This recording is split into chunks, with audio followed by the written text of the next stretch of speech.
नमस्कार, आपका स्वागत है। 9 बजने वाले हैं, वक्त हो चुका है खबर असरदार का। और मैं हूं आपके साथ प्रशांत कटारी। तो खबर असरदार में आज सबसे पहले बात वोटर लिस्ट पर सवाल की और बिहार में बवाल की। वोटर लिस्ट में सुधार के विरोध में आज विपक्ष ने बिहार बंद बुलाया और इस बंद के बहाने विपक्ष ने शक्ति प्रदर्शन किया। राहुल गांधी और तेजस्वी यादव एक साथ नजर आए। चुनाव आयोग और सरकार पर हमला बोला गया। एक तरफ तो चुनाव आयोग बिहार में फर्जी वोटर्स की पहचान करने में जुटा है, यानी कि वहां वोटर लिस्ट का शुद्धिकरण किया जा रहा है, तो दूसरी तरफ राहुल और तेजस्वी वोटों की चोरी का आरोप लगा रहे हैं। बीजेपी कह रही है कि राहुल गांधी और तेजस्वी यादव को ना तो संविधान पर भरोसा है और ना ही संवैधानिक संस्थाओं पर।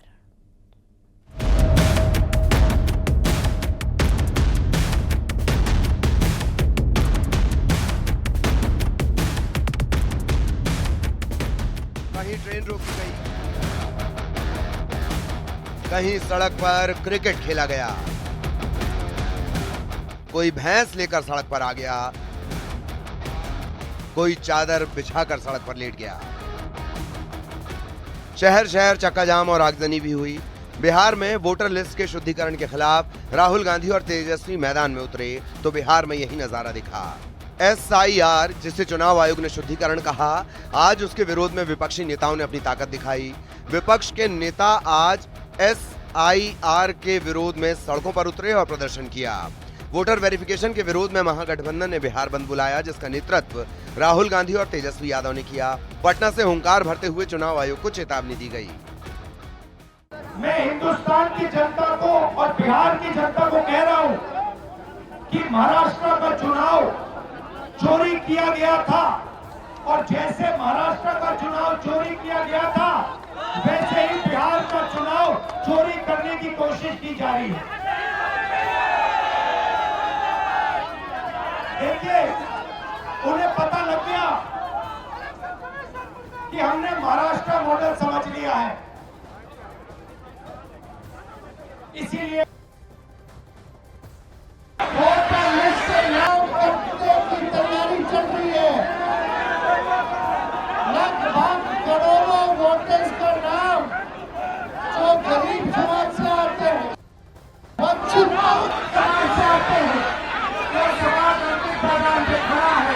देश में MP MLA कौन बनाता है? वही वोट देता है जो भारत का नागरिक हो, 18 साल से अधिक उम्र का हो, 18 साल का हो, और जहां से वो वोट देता है वहां से सामान्यतः रहने वाला। मैं पटना का सांसद हूं, मैं दिल्ली में वोट नहीं दे सकता कि मैं यहां का वोटर नहीं हूं। मैं पटना में वोटर हूं, बाकी लोग वोटर हैं। तो अगर वोटर लिस्ट को लेकर के रिवीजन होता है तो आपको क्या परेशानी? राहुल तेजस्वी की रैली के दौरान एक अलग ही तस्वीर दिखी। मार्च के दौरान राहुल तेजस्वी कुछ नेताओं के साथ ओपन वैन पर सवार हुए। पूर्णिया के सांसद पप्पू यादव ने भी वैन पर चढ़ने की पूरी कोशिश की, लेकिन पप्पू यादव को वैन पर चढ़ने से रोक दिया गया।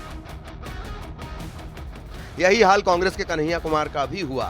विपक्ष के नेता जिस ट्रक पर सवार थे, उस ट्रक से कांग्रेस के कन्हैया कुमार को नीचे उतार दिया गया। इधर बिहार में महागठबंधन के बंद को लेकर डिप्टी CM सम्राट चौधरी ने राहुल गांधी पर निशाना साधा।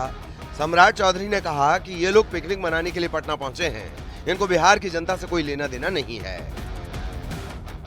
वो पिकनिक मनाने आए थे, बिहार की समस्या से उनको कोई लेना देना नहीं, बिहार के विकास के लिए कोई योगदान नहीं। ये लोग पिकनिक मनाने वाले नेता लोग हैं, आते हैं जाते हैं। बिहार में अच्छा प्रगति देखा होगा, अभी आएंगे तो एयरपोर्ट भी देखेंगे, बड़ा अच्छा एयरपोर्ट बना है।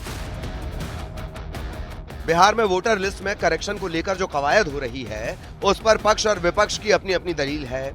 इन सब के बीच चुनाव आयोग कह रहा है कि ये सामान्य प्रक्रिया है जो पहले भी होता रहा है। लेकिन सवाल यह है कि बिहार में अगर वोटर लिस्ट का शुद्धिकरण हो रहा है तो उससे सिर्फ विपक्ष को दिक्कत क्यों है? अगर वोटर लिस्ट के शुद्धिकरण से 1 करोड़ वोटर लिस्ट से बाहर हो जाएंगे तो विपक्ष को क्यों लगता है कि वोटर लिस्ट से बाहर होने वाले लोग सिर्फ उन्हें ही वोट देने वाले थे? विपक्ष को क्यों लगता है कि वोटर लिस्ट शुद्धिकरण से बीजेपी को ही फायदा होगा? Bureau report, news 18।